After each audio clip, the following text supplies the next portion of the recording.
Iisa lang ang radyo. Dito'y Pilipinas. May isa lang tiradyo. Sa Pilipinas, usa lang bay ang radyo. DZRH Nationwide at Radyo Natin Network ng Manila Broadcasting Company. Sa Pilipinas, iisa lang ang radyo.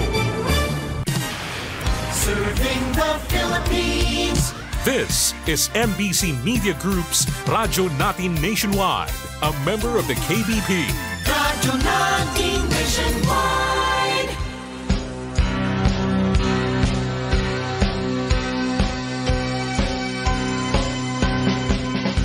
Ikaw ba ay may maraming katanungan patungkol sa nagaganap ngayon sa ating mundo? Ano pa ang mga maaaring asahan patungkol sa ating panahon ngayon at sa hinaharap? Mga kailang paghandaan batay sa salita ni Yahweh upang makaiwas sa walang hanggang kapahamakan bagkus magkaroon ng tiyak na kaligtasan. Sa kanyang pagbabalik, dala ang gantimpala para sa bawat isa. Tiyakin ang iyong magiging kalagayan walang hanggan. Pakinggan ang programang nabugna para sa iyo, ang salita ni Yahweh. Huwag kaligtan-abangan at subaybayan. Programang tiyak na magdudulot sa inyo ng isang buhay na masagana sa presensya niya. Dahil dito, mga panalangin madaling tugunin dahil sa kapangyarihan ng pangalan ni Yahweh. Kasamang isa sa himpapawid ang malalaking kaganapan sa mundo, ang The 7 Great World End Time Events. 1 ng Nobyembre, tuwing araw ng linggo, alas 2 hanggang alas 3 ng hapon. Dito lamang po yan sa 103.9 Radyo Natin na Balbiliran. Ihahatid Nina Roth Pagbabasan Fuentes, Nora Ibaho George at Enrique Hontelia. Hanggang sa muli, Shalom!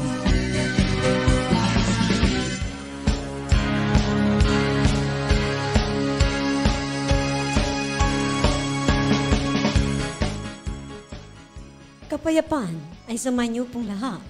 Mula sa himpilan ng tagapaghatid ng mabuting balita, ang Yeshua the Messiah Fellowship ay hatid sa inyo ngayon ang The 7 Great World End Time Events. Ang pagkakasunod-sunod ng mga pangyayari o mangyayari na matinding kahirapan sa panahon ng Third Era o tinatawag itong Great Tribulation na mababasa sa Biblia, Matthew 24, verses 29 and 34. Narito, babasahin para sa atin ni Sister Mateo 24, verse 29. Unya tapos gayod sa sakitan ni adtong mga adlaw, mangitngit ang adlaw ug dili na modan-ag ang bulan. Mga hulog gikan sa langit ang mga bituon ug matag ang tibuok kalibutan. Dahil dito, wala po muna tayong Gospel News Broadcast.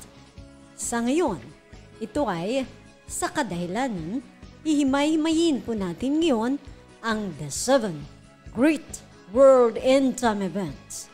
Ito ang ating pag-uusapan sa ngayon. Mahaba habang usapin dahil tumutukoy ito sa Third Era o pangatlong ori ng panahon na tatahakin na ng ating mundo na ito nga ay nagpasimula na at natural kasama na ang mga taong nabubuhay sa mga panahong ito.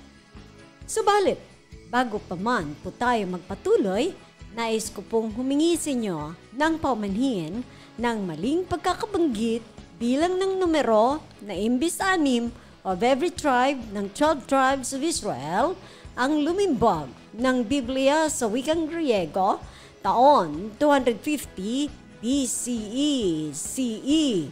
Bago pa man dumating ang ating Mesiyas, ay ang aking nabanggit sa inyo ay 12 in every tribes sa 12 tribe. Ito po ay mali dahil ang tama ay 6 lamang sa bawat tribu ng Israel ang siyang naglimbag sa Griego. Kaya umabot po sila ng 72 scholars na mga Hellenized Jews o mga Hodyo na converted into Greek culture and languages. Kung kaya, sa version na ito ng Greek ay kukunti na lamang ang ating mababasa ng pangalan ni Yahweh at lalo nang dumating ang New Testament.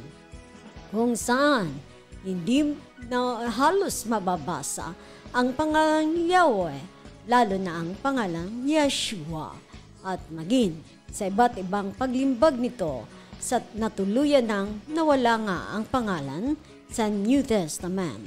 Ang galit ni Yahweh sa mga naglimbag nito, nadamay sa galit niya ang marami sa Israel, na hanggang sa ngayon ay walang humpay ang paglusob sa kanila upang kubkubin sila ng iba't ibang bansa. Ang mga babala na binanggit ni Prophet Jeremiah noong taon 627 up to 585 BCE o CE bago pa dumating ang Mesaya, kung saan taliwas ang ginawa ng mga translators na imbis pangalan niya ay ang isinulat ay iba ang kanilang isinulat. Natalakay na po natin ito minsan dito, at upang masundan ninyo ang ating pagprograma ay maaari ninyo itong i-research o i-search sa Facebook ang 103.9 Radyo Natin Naval FM, Yeshua the Messiah. Mayroon na po tayong 24 episodes ngayon. Sa hapong ito, ating isa-isahin ang The 7 Great World End Time Events. Maaari din naman, hindi natin ito matatapos sa hapong ito, katulad ng nabanggit ko po kanina na malawak ang topikong ito at may kalaliman na mga turo, kung kaya't dapat masundan ninyo ito sa bawat episode upang higit niyo pa pong maintindihan. Huwag walang bahala dahil ang mga mamumuno sa Great Tribulation na kung saan ay handa na at nagkakaisa na nga, kung saan din susunod na agad pagkatapos ng una ang mild tribulation, ang unang silyo na ngayon ay bukas na, kung saan ang dulo ay rapture o pag-agaw o pagdagit. Huwag sana ninyo itong ipagwalang bahala sapagkat walang sino mang pwedeng magtanong patungkol sa sitwasyon na yon sa kapwa niya dahil ang mga tao ay magkakanya-kanyang tago upang iwasan ang mga pagtatatak ng 666 dahil tiniyak ng mahal na Yeshua na ang sino mang may tatak ng nabanggit ko ay hindi kailanman makakapiling ni Yahweh kundi sa walang hanggang apoy sa impyerno. Dahil ang tatak na 666 ay numero na kung saan wala ng kapatawaran sa apoy sa impyerno. Ito ang ating mababasa sa buong aklat ng Revelation. Kung gaano katindi ang kahirapan, hindi lamang sa isang linggo, buwan o taon, kung hindi ay kahirapan ng walang hanggan na araw-araw ay nag-i-increase ang init nito. Huwag po sanang ipagwalang bahala ito sapagkat ang mga bagay na ipinahahayag na ng ating Mesiyas ay hindi biro. Ngunit ang sinumang magbibigay ng atensyon at pagsisikap na ang makapasok sa kaharian ay unahin sa lahat, maging sa anumang plano nyo sa buhay, ay unahin nyo nga ang tuklasin ang katotohanan ng salita ni Yahweh. Maging, ang mga bagay na maaring humadlang sa atin na hindi tayo makapasok sa kaharian ay pinagpauna na ng ating Mesiyas. Narito, babasahin para sa atin ang patungkol sa sanhi ng kasalanan na maaring maglagay sa atin, sa iyo at na mabigong makapasok sa kaharian. Ang Marcos, Kapitulo 9, versikulo 42 hanggang 50. Narito ang mga sanhi ng pagkakasala na inihambing sa tayo ay isang salt o asin. Babasahin para sa atin Mateo 9 verse 42. Bisan kinsa nga makaangay sa pagkasala ni ining gangmay mga bata nga nagtuo kanako, maayo pa nga higtan og usa kadakong galing ngang bato ang iyang liog ug itambog siya sa dagat. Verse 43, ug kun ang usa nimo kakamot makaangay kanimo sa pagpakasala, putla kini. Mas maayo pa kanimo nga mosulod sa kinabuhi nga usaray kamot kaysa duha ang imuhang kamot apan mahiagto ka sa imperno, diin ang kalayo walay pagkapalong. Verse 45, kun ang usa nimo katiil maoy makaangay kanimo sa pagpakasala, putla usab kini. Mas maayo pa kanimo nga mosulod sa kinabuhi nga usaray tiil kaysa duha ang imong tiil apan itambong ka sa imperno. Verse 47, ug kun ang usa nimo kamata maoy makaangin kanimo sa pagpakasala, tugita kini. Mas maayo pa kanimo nga mosulod sa gingharian sa Yahweh nga usaray mata kaysa duha ang imuhang mata apan itambong ka sa kalayo. Verse 48, dito dili mamatay ang ilahang mga ulod, unod og dili mapalong ang kalayo. Verse 49, ang tanan tawo pulion pinaagi sa kalayo, miingon nga ang usa kahalad giputli pinaagi sa asin. Verse 15, ang asin maayo apan kundiing kawad-an sa iyahang kaparat, unsaon pa man ninyo pagpabalik sa lami ini. Pagbatuon kamo asin sa panaghigalaay ug pagtinaitay kamo. Ang mga narinig ninyo ay mga paalala sa atin. Hindi na ibig sabihin kung magkasala ang ating mata ay ating tatanggalin. Hindi po yun ang ibig sabihin. Ano po? Ang ibig sabihin kung tayo ay magkasala sa anumang bahagi ng ating katawan, huwag nating gagawin. Tiisin natin na hindi lang siya maging marka. Magdala ng marka sa katawan natin o sa katawan mo. Na ito nga ay magdadala nga o magkukos ng kasalanan. Halimbawa, bibig. No? Sa bibig natin. Yung bibig natin, no? Pag wala tayong magawa, marami sa atin hindi alam. No? Yung mga gossips, no? Yung nagkukwentuhan, no? Na hindi kaya-ayang ating pinagkukwentuhan o kaya nag-aano tayo ng mga buhay, ng may buhay, tapos nagkakasala na tayo. Nagdadala tayo ng mga balita patungkol sa ating kapwa na ikinaisisira naman ng kanyang karangalan. So, ang gagawin ay na wag nang banggitin ito o bantayan natin ang bawat salita na lumalabas sa ating mga bibig. Kung kaya, ang mga salita niya ay mahalaga pa rin. Ito ay mga paalala sa lahat na habang may panahon pa na maging maayos tayong lahat sa kanyang harapan upang anumang oras siya dumating ay madadatnan tayong nasa kanya. Narito ang mga pagkakasunod na magaganap na tinawag nating the 7 Great World End Time Events.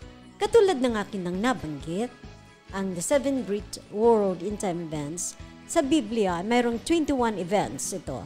Kaya sa 21 events na minor events na ito ay mayroon ditong 7 na mga major na events na mababasa natin sa the Book of Revelation. Simula ng Revelation chapter 6, 1 and 2. Ang unang silyo na tinatawag na puting kabayo. Kung kaya, ang ating pag-uusapan sa ngayon, ang una sa 7 na the Great World End Time Events ay ang katulad ng nabanggit ko na, ang mild tribulation o pasimula ng kahirapan na mababasa sa Matthew 24 verses 8 to 4 and then to 14. At ito rin ay tinatawag din na transition, pagpapalit ng panahon, papunta sa Great Tribulation. At ngayon, babasahin para sa atin, Sister Ria, Ibaho Mateo- Church. Mateo 24 verse 8. Kining tanan sinugdanan pa lang sa mga sakit.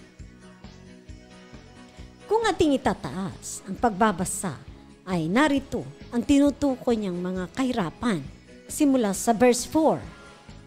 Verse 4, si Yeshua mintubag, pagbantay kamo ug ayaw kamo paglimbong, ni bisan kinsa. Narito, katulad ng aking nabanggit kanina lamang, no? Yung ako nakasanayan ko na kahit yung pag ako bumili, no, tapos nakita ko may sobrang piso, no, bumabalik talaga po ako. Binibigay ko, pinabalik ko kasi mahirap na sa piso lang nagkakasala ka, no? Hindi yan mabuti. So, ang babantayan natin ang mga bagay na nakikita na kasalanan. Pero alam nyo, may konsensya tayo kasi nandyan na yung good side sa atin nung tayo nilikha. May konsensya tayo Pero kung wala kang nababasang salita niya, no, hindi mo nababasa ang salita ni Yahweh, at least mayroon tayong konsensya na tila baga parang guguluhin tayo. Kapag tayo gumagawa ng kasalanan, parang nire-remind sa atin, yan ang gagamitin sa atin. Kapag wala tayong salita, hindi tayo interesado sa mga salita niya, ang konsensya ang magagamit dito. Pero kung hindi ka na makikinig kahit sa konsensya, wala nang magagawa sa iyo ang mahal na Yeshua. Kung kaya't mas mabuti pa, ang salita niya ay pakinggan. Ang salita niya ay basahin. Dahil nariyan, nagkalat ang mga Biblia sa ngayon. Verse 5. Verse 5, kaysa akong ngalan daghang tawo ang muanhi nga mag-ingon ako ang Mesiya ug daghan ang malimbungan. Kung ang ating Mesiyas nga ay nagpahiwatig na o nagwa-warning na sa atin, no, na pagkadami-dami ng mga lumalabas sa mga religion, no, na kung saan tinutukoy nga na ang kanilang sarili, yun ang siyang tagapagligtas, no? Ang kanilang sarili, ang siyang, yung bang pagdating sa mahal na Yeshua, pagdating sa kanila ng ating Almighty na si Yahweh, pagdating sa Kanya, pakialaman mo yan. Halimbawa, dadalhin mo ang isang,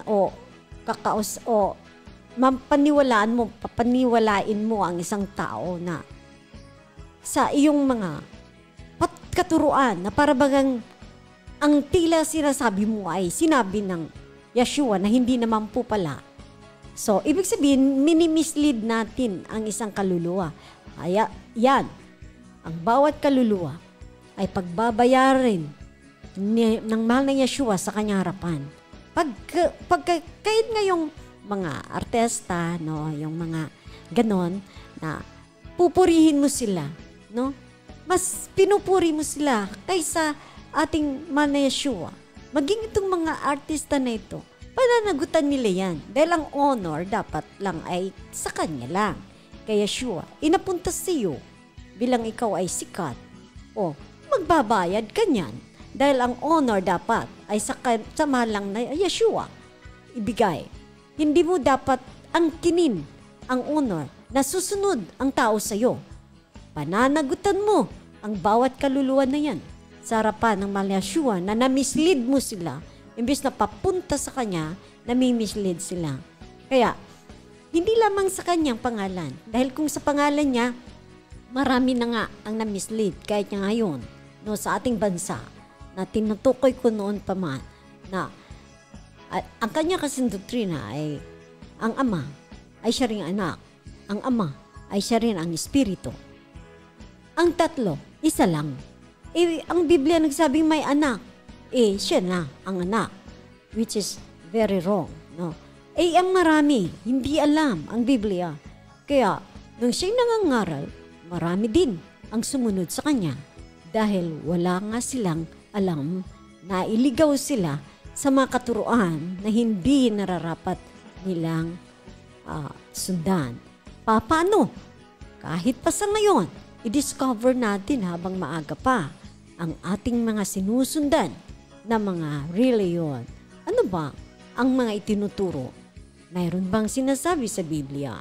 Yan ang iyong pakinggan kung ito ay nagsasabi na ang kanyang pinangangaral ay batay sa mga aklat, bersikulo na sinasabi, iyan ang totoong pangangaral, ang pure na pangangaral na galing sa mahal ni Yeshua. Dahil kung tayo ay magkaroon o manampalataya, tiyakin natin na ang ating pinanampalatayanan ay yun na nga ang nagsabi sa salita na yun. Sapagkat kung manampalataya tayo na hindi niya sinabi, magagalit pa yan sa atin. Tapos sasabihin mo sinabi niya, iba ang mga bagay na ito. Gawin na natin sa tao yan. Pero wag nating gagawin sa kanya na sasabihin na sinabi sa kanya, sinabi niya, tapos yung pala sa kanyang mga salita, taliwas. Hindi pala sinasabi, pananagutan natin ang mga kaluluwa na yon na ating naakit sa ating mga pangangaral. Kung kaya, mahalaga sa bawat pangangaral ang may kalakip na aklat, may kalakip na bersikulo ng chapter sapagkat tiniyak na yun ay galing mismo sa Mesiyas. Dahil ang katuruan patungkol sa ating Mesiyas o sa kaharian ng langit ay nakabase lahat sa sinasabi nila. Kung kaya, kung anuman ang sinasabi nila, yun lamang ang kanilang gagawin para sa lahat. Pero kung hindi nila sinabi yan, hindi nila i-honor yan, kahit ka pa magtampasay dyan sa harapan niya, dahil ang gagawin lang nila, ang mga sinabi nila, kung ano lang ang sinabi nila, yun lang ang gagawin nila. Yun lang ang kanilang tatanggapin, yun lang ang kanilang i-honor sa kanilang harapan. Kung kaya't patuloy tayo na makinig sa mga pangangaral ng kanyang mga lingkod, saan man, sa TV, sa ating mga lugar na nandyan lamang, isang hakbang, mayroon ka nang makikita na magawain. Bakit hindi mo subukan na pumasok at makinig sa mga salita niya? Yun ang ating kailangan, ang kaalaman o katuruan na mismo nanggaling sa kanyang mga bibig.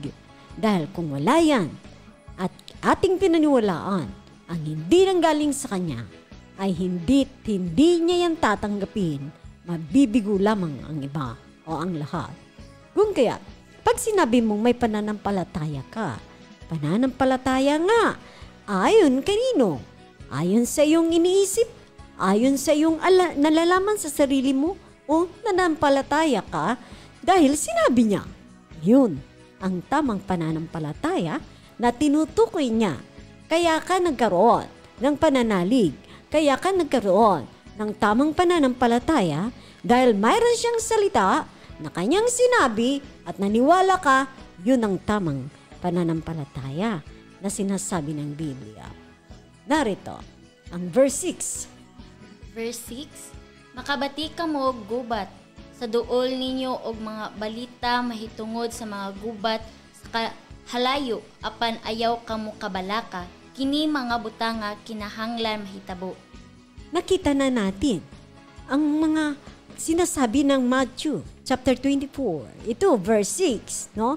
Na nasasabi na makakarinig daw po tayo ng mga giyera at hindi na ba natin namamalayan ang ating mga balita ngayon na naghahanda ang bawat bansa ng mga armas na kanilang gagamitin, naghahanda ang bawat bansa kung papaano ang pagsalakay. So preparation, dahil pagkatapos ng rapture, tiyak, may malaking paglalaban-laban sa mga bansa dahil magkakaroon ng marireset ang takbo ng mundo. Kung kaya, sa ating kapanahunan ngayon, ang mga naririnig natin ay preparation na ito sa susunod na era dahil magkakaroon na nga ng pagkakaisa at ang hindi susunod Ayon ang kakalabanin ng karamihan ang bansa na hindi sumusunod sa takbo ng pagkakaisa na. It's either in economy or in sa takbo ng pananalapi na kung saan nihahanda na rin ang mga ito hindi lamang sa larangan ng giyera kundi sa larangan pati ng mga pananalapi na ngayon may mga bansa, marami na nag-a-apply na ng digital, no? Meron silang app na i-download tapos doon na lahat ang record mo sa app na yon at doon na rin ang pera mo at pag pumunta ka sa grocery, ang dadali mo na lang yung i-ano mo na lang doon, itatap, i-ano mo na lang, ihaharap mo doon, automatic na yon. Ang iba, ayaw ng ganon, ng app. Gusto nila ng chips. Kaya, ang iba, sa Switzerland, marami na rin ang nagpalagay ng chips. Pagka sila nag-open ng kanilang car, hindi na kailangan ng susi, ang chips na lang, magaganyan sa kanila. And then, pati sa door nila, i-open, wala na dala. Pera, wala na. Sa England, ngayon, ganun din. Digital, ang mga kanilang mga pera ay ang iba kukunti na lang gumagamit ng cash, no? Kasi ang ating ang mundo nga ay nagbabago na, no? Ngayon, kung ating ang mahirap diyan kay yung ng dollar ay tila baga mawawala ang ng mga dollar. Kaya kaguluhan nga dahil hindi yan tatanggap, ang ganito kaya pilit na nire-rescue ang mga bansa ng Amerika para manatili sa ganitong kalagayan ang dati nating kinasanayan. Subalit hindi na nga ito magiging ganoon dahil mayroon na mga mayayaman sa buong mundo na nagkakaisa na ngayon. Hindi lang ngayon yan nangyari. Matagal na panahon na kanila na itong plinano na gagawin nila na mayroon pang mga balita na lumalabas 6 years from now, ang plano na para sa buong mundo ay magbibigay ng tulong buong mundo ng isang pamilya. Mananagana nga ang buong mundo. Katulad ng nabanggit ko na, may pananagana ito bago dumating ang rapture, bago bumalik ang mga Yeshua. Pananagana dahil magbibigay ng tulong, no? Bibigay ng tulong. Ang gobyerno natin yung tatanggap, tapos ibibigay sa mga tao. Kasi, ang tinatawag nilang private owned, mawawala na rin yan. Kung ikaw ay mayroong mga kayamanan, kukunin na sa'yo ng gobyerno para sila na magpapatakbo. Mabuti yung mga ganun kasi nakaupo na lang sila kasi kanila yung namumuhunan na sila diba? Pero yung mga ordinary na yung mag-work, bibigyan ka nga ng lahat ng pangangailangan mo. Name it. Kung ano gusto mo, ibibigay sa'yo ng government. Pero magtatrabaho ka para sa government dahil silang nagbigay sa'yo. Kung hindi ka naman umayos, ayon sa patakaran, di kukulong ka na rin naman. Kaya, papunta na doon. Isa-isang kaman. Kung ito'y aayusin, magiging digital na rin. So, ang sabi nga, may mga kwento-kwento na siguro naman papunta na nga yun sa pagbibigay ng numero. Subalit kung ikaw ay umaayaw sa mga ganitong patakaran, di siguro ang ating gagawin ay tumira tayo sa medyo hindi sa syudad na katulad ng Metro Manila kaya madali kang makita doon, di ba? Kasi nandoon ang pamahalaan, ang sentro ng pamahalaan. So, ito na yun. Kung mababasa mo, magbibigay ng tulong, mananagana. So, bago ang rapture, kaya nga sinabi, di ba? Ang pagbabalik ng ating mahal na Yeshua ay dinutulad sa pagdating ng baha noong panahon ni Noe. Na ang iba ay nagkainan, naglasingan, nag-asawahan. Dahil pananagana nga ang bago pa dumating ang rapture. Kung kaya, wala tayong ibang aasahan. Dapat umasa tayo sa mahal na Yeshua, no?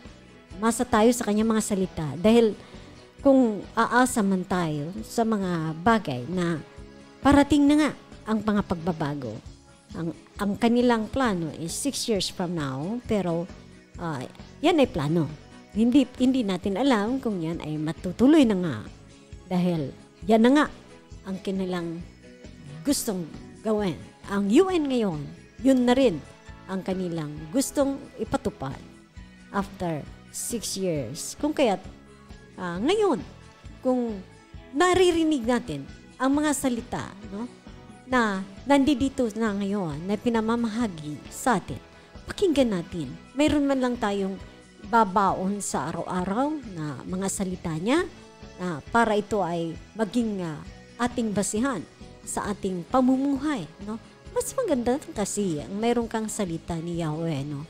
Mas maganda kasi yun. Kasi sa tuwing ikaw nagdidesisyon o sa tuwing ikaw ay magagawa ka ng kung anong plano mo, nandoon siya.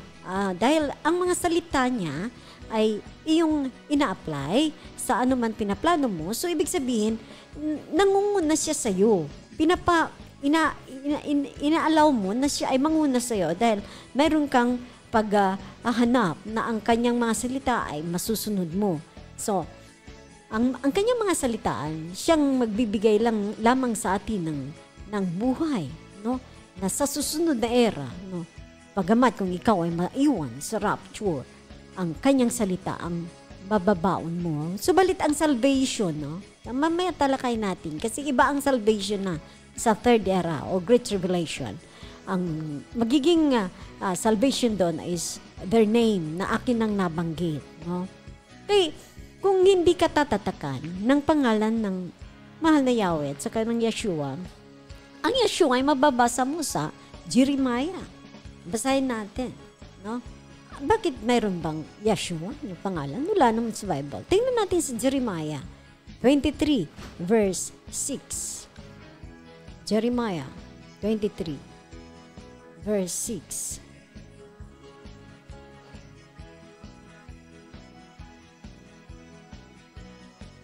Jeremiah. Babasahin para sa atin.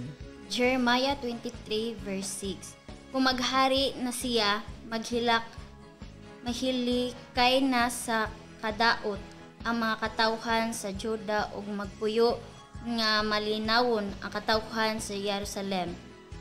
Panganlan siya ang Yahweh mao ang atong kaluwasan. Nandun. Nakita niyo sa Jeremiah 23 verse 6. Maghahari siya ng may kapayapaan na ang pangalan tatawag sa kanya ay si Yahweh ang kaligtasan. Ang pangalang Yeshua, ang Ya stands for the name of Yahweh. Ang Shua stands for the name of salvation. Kaya si Yahweh ang kaligtasan. Ito ang kanyang pangalan ng kanyang anak, ang mahal na Yeshua. Ganun din sa John chapter 17 verses 11 to 12. Basahin natin. John chapter 17 verses 11 to 12. Nababasahin naman para sa atin. John 17 verse 11 to 12. Ug karon muanhi ako kanimo, dili na ako magdugay dinhi sa kalibutan apan sila magpabilin dinhi. Bala ang amahan, bantayi sila diha sa gahom sa imuhang ngalan, ang ngalan nga imong gihatag kanako, aron sila muusa, ingon nga ikaw ug ako usa lamang. Verse 12, samtang ang uban pagkanila, gibantayan ko sila pinaagi sa gahom sa imuhang ngalan, ang ngalan nga imong gihatag kanako. Gibantayan ko sila ug wala usa kanila nga nawala gawas ni adtong tawo nga nga mawala gayud aron matuman ang kasulatan. Ang pangalan mo na ibinigay mo sa akin, which stands for Yahweh. Yahweh. Shua. Ang abbreviation kasi ng Yahweh ay YEH, Yah.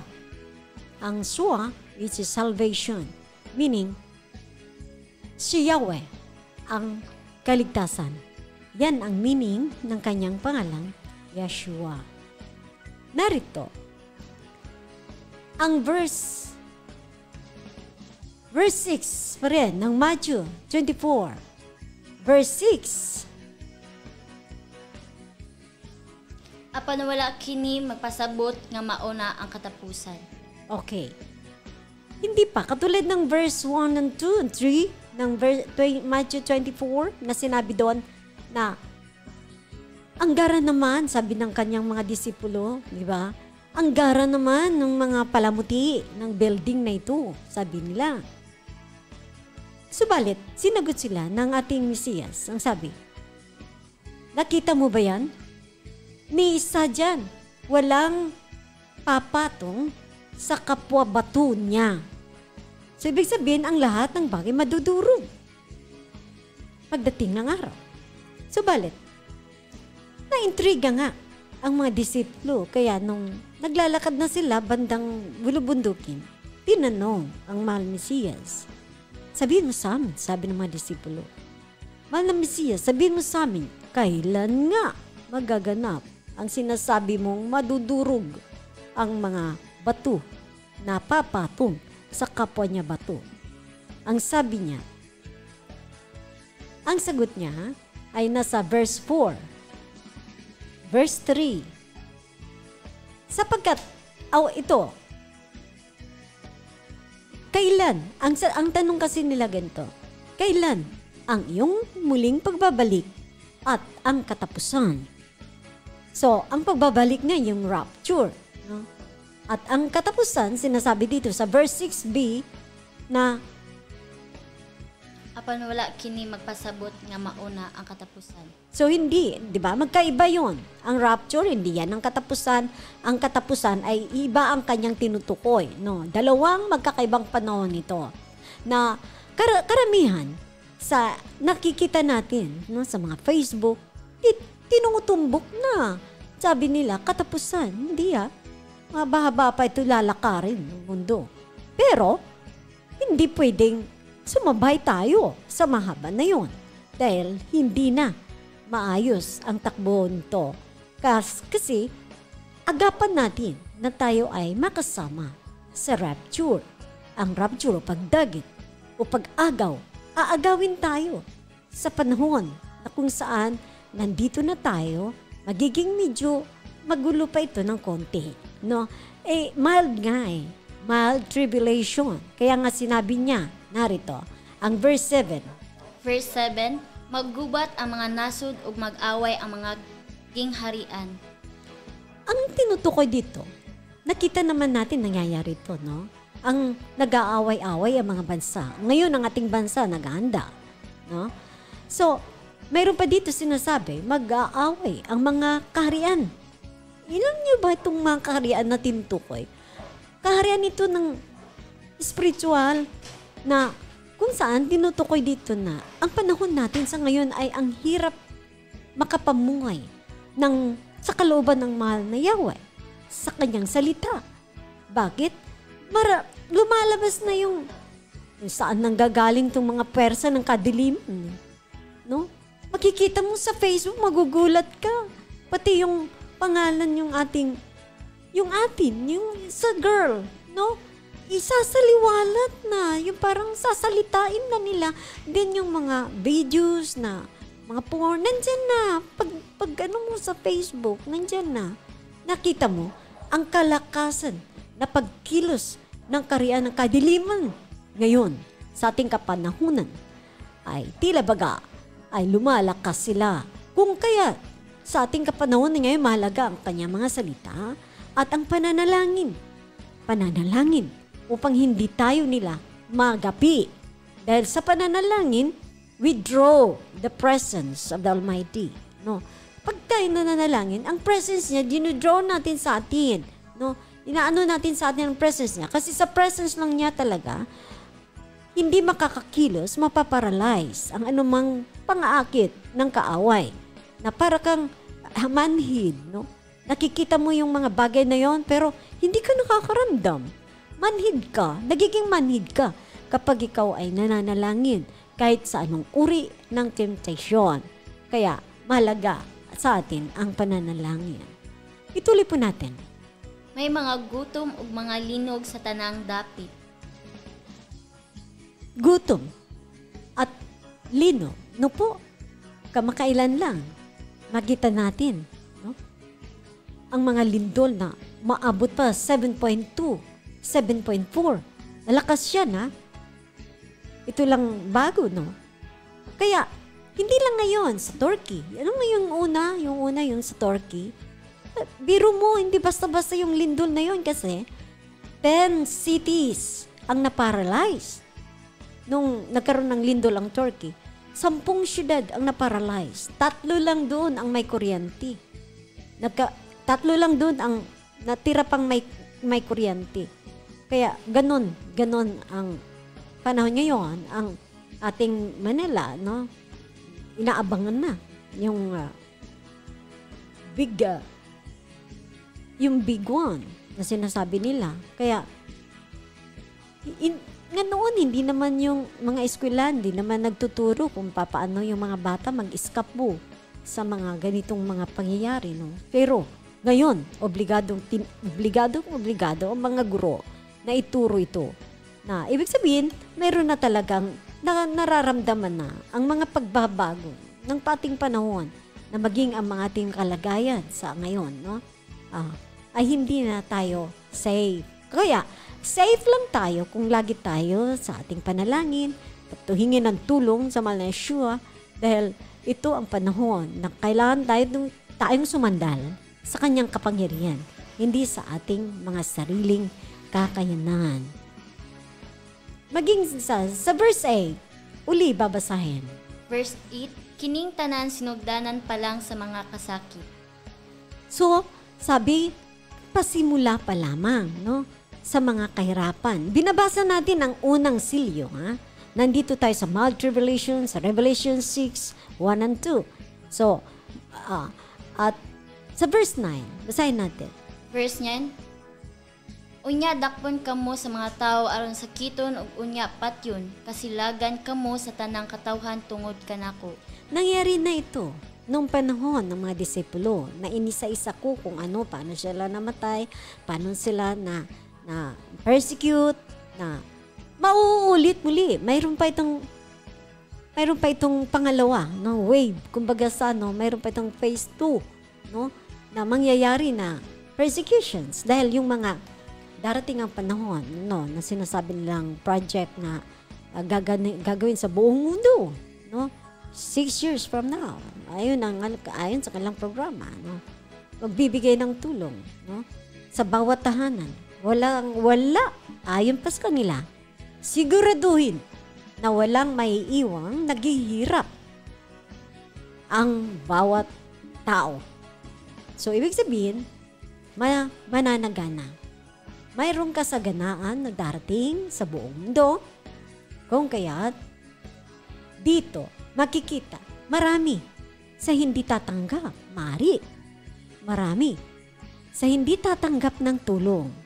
Dahil takot na lang na baka ang dulo nito ay pagmamarking na ng 666. May pagbabago natural, no? Baka kasi nakuha na lahat ng yung information. No? Pero ang iba, hindi man nila, tatanggap sila. Pero yung hindi, no? Yung hindi, amari ang safe na place para sa mga ganito is yung sabi pa nga nila, may nagkukwentuhan. Baka nga siguro yung maganda yung malapit sa dagat kasi makakapanghuli ng isda. Tapos daw yung mayroong mga palayan para wala na. Kasi yung pera mo, baka maano na rin sa ibang digital na rin. So, ando na lahat. No? Yan ang start. Yan ang start. So, sa verse 10, sahin natin. Verse 10, og daghan uyan niadtong panahon na ang mubiya sa ilang pagtuo, magbudhi ay ug magdumtanay sila. So, dahil sa persecutions, kung halimbawa umaayaw ka, hindi hahabulin ka ng gobyerno. Bakit umaayaw ka, no? Bibigyan ka na nga ng tulong, umaayaw ka pa. So, So, mawawala ka sa pamilya mo. Kung saan ka pupunta, tatanungin ang kapamilya mo, nasaan na siya, no? Tapos, siyempre, sasagutin mo, nandun sa ano.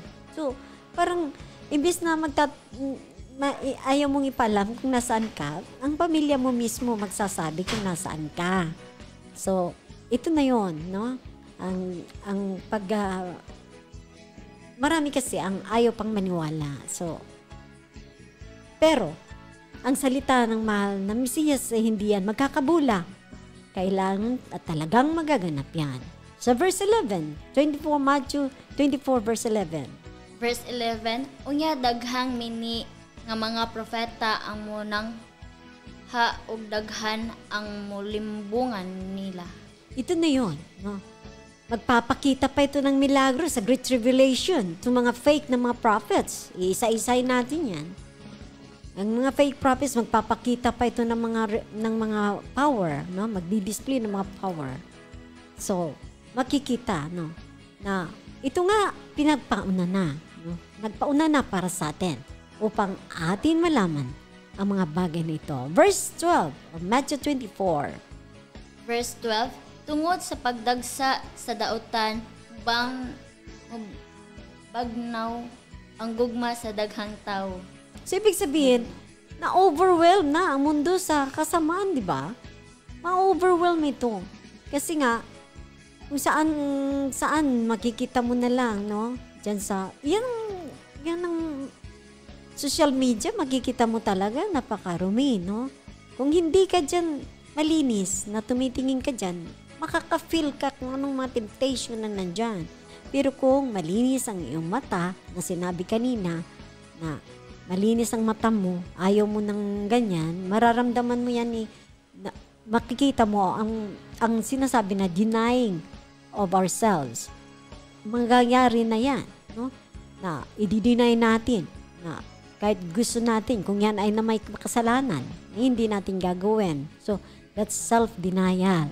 Na importante na ngayon yan sa ating kapanahunan, sa takbo ng mga nakikita natin, no? Sa media, no? Social media. Kaya, ingat po tayo, no? Sa verse 13. Verse 13, apan maluwas ang magpadayon hangtod sa katapusan. Verse 14, ug kini maayong balita mahitungod sa paghari sa Yahweh, iwali ngadto sa tibuok kalibutan aron masayod niini ang tanang tawo ug unya moabot ang katapusan. Alam mo, itong gospel, hindi lang ngayon ito, hindi lang sa sa Great Revelation, darating si John, Apostol John, magpipreach dyan, 3 days, no? Walang tigil ang pagpipreach ng gospel hanggang sa dumating na nga ang katapusan ng mundo. So, dahil dito, sa ating ngayong hapon, ipabibigay ko ang pagkakasunod-sunod na kung saan yung nabanggit ko, then paumanin, no? Yung nabanggit ko noon na number 5 sa the 7 Great World in Time of Events, ay nagkamali po ako ng banggit. Nalagay ko siya sa, imbis na number 6 siya, nalagay ko siya number 5. So narito, tingnan ninyo ang una sa the 7 Great World in Time Events, ang mild tribulation, transition din to Great Tribulation. Ang huling hudyat ng mabuting balita na nabasa natin sa Matthew 24 verse 14 na ang balita na ito ay dapat na ikalat patuloy. Subalit, ito na ang ating panahon na kung saan nilalabas na nga ng mahal na Yahweh. Ang kanyang pangalan ay mahalaga at ang pangalan ng kanyang anak ay siyang pinakamalaga sa lahat. Kaya kung hindi natin ito kayang tanggapin ang pangalan na ito at hindi natin gagamitin, dadaan po tayo sa Great Tribulation. Dahil ang Great Tribulation, ang pangalan nilang dalawa ang nandoon na ayan ang magiging kaligtasan ng lahat ng tao na itatatak sa mga noo ng mga anghel ng mahal na Mesiyas. Yan ang kaya lumalabas na ngayon ang kanyang pangalan, ang Yahweh at Yeshua. Ito ang tinatawag na Great Revival sa buong mundo. Buong mundo. Iba yung revival nasa churches, sa bawat churches. Iba yon. Pero ito na, ang Great Revival na tinatawag na bago mag-rapture, may malaking revival na darating. At ito na nga, ang pagbabalik ng paggamit ng kanyang banal na pangalan. Dahil kung sinabi mong revival, ibig sabihin, nandyan na siya. Okay? Nandyan. Nawala. And then, i-restore. Yun ang tinatawag na revival. So, ano ang nawala? May nawala ba? Yun.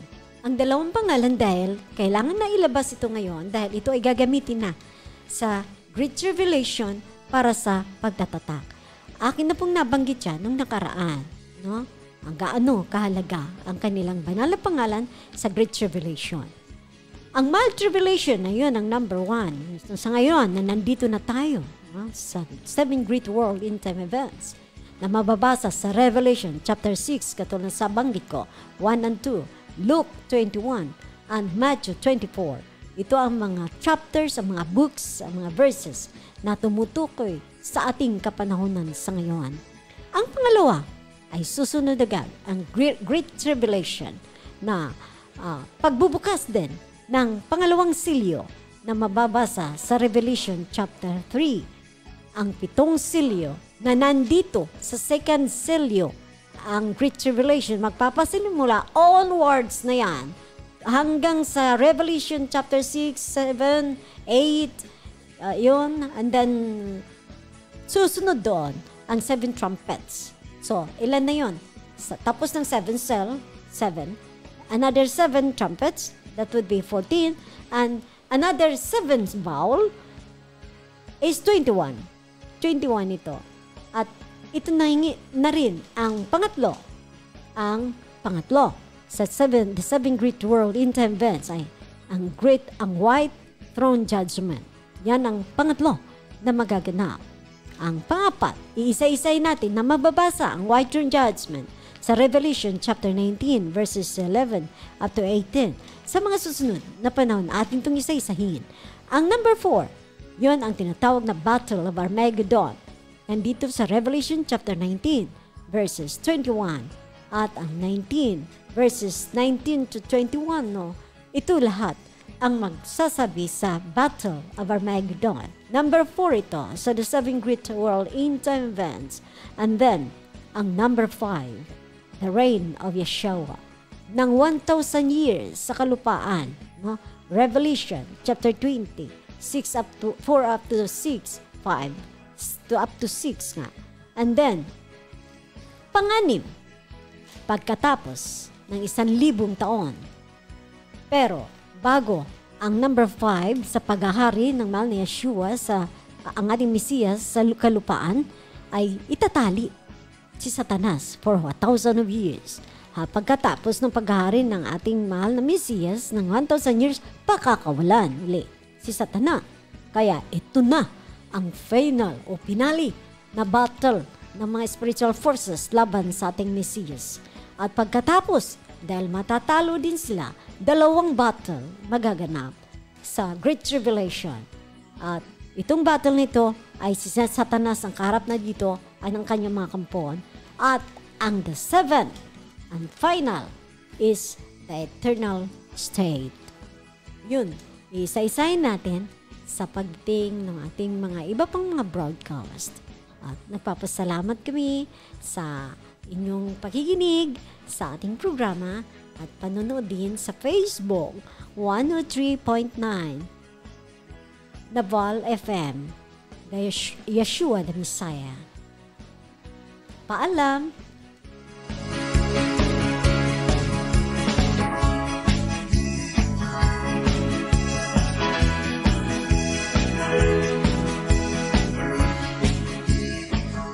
Nindot nga magdahig sa ngalan mo, maghalat pa salamat tungod sa kaayong